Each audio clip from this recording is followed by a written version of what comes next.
Hello friends, આજે તો લીલા ચણાનું શાક અને બાજરીના રોટલા બનવાના છે. તો કેટલું સરસ એવું લીલા ચણાનું શાક બને છે.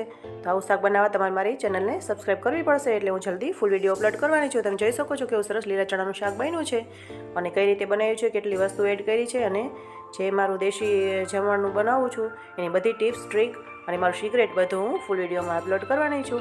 અત્યારે તો શોર્ટમાં વિડીયો બનાવ્યો છે 59 સેકન્ડમાં, એટલે પૂરી ડિટેલ્સ નથી. પૂરી ડિટેલ્સ માટે તમારે મારી ચેનલને સબસ્ક્રાઈબ કરવી પડશે, એટલે હું જલ્દી ફૂલ વિડીયો અપલોડ કરવાની છું. અને બહુ સરસ એવું અલગ જ રીતે મેં લીલા ચણાનું શાક બનાવ્યું છે. અત્યારે શિયાળામાં તો બહુ જ ચાલે છે. તમે જોઈ રહ્યા છો ને, મસાલો પણ અલગ રીતનો છે, એની ગ્રેવી પણ જુદી છે અને બહુ સરસ એવું તીખું ધમધમતું ધાબા સ્ટાઇલ અને ગુજરાતી કાઠિયાવાડી લીલા ચણાનું શાક બનાવ્યું છે. અને સાથે બાજરીના રોટલા પણ છે અને અલગ જ રીતે નવી જ રીતે મેં બનાવ્યું છે. અને બહુ સરસ શાક તમે પણ ઘરે બનાવી શકો છો. અને રોટલા કઈ રીતે બનાવ્યા છે બધી પૂરી ટ્રીક ને ટિપ્સ બધું ફૂલ વિડીયોમાં આવવાનું છે. તો આટલું સરસ લીલા ચણાનું શાક બનાવ્યું છે. રેસીપી સારી લાગે તો મારી ચેનલને સબસ્ક્રાઈબ કરી લેજો.